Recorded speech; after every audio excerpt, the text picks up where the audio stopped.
Selamat datang. Dalam video ini saya akan menunjukkan kepada Anda cara memulai ulang laptop Microsoft Surface Anda.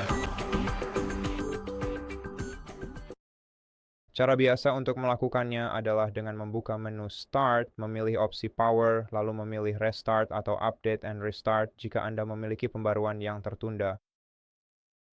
Atau Anda juga bisa melakukan paksa mulai ulang pada laptop Anda dengan menahan tombol daya sampai layarnya mati.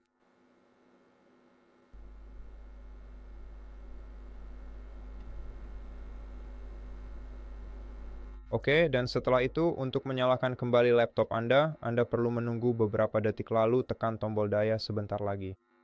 Begitu logo muncul di layar, itu artinya laptop Anda sedang menyala kembali. Itu saja. Terima kasih sudah menonton. Kalau video ini bermanfaat, jangan lupa subscribe, like, dan komen ya. Sampai jumpa di video selanjutnya.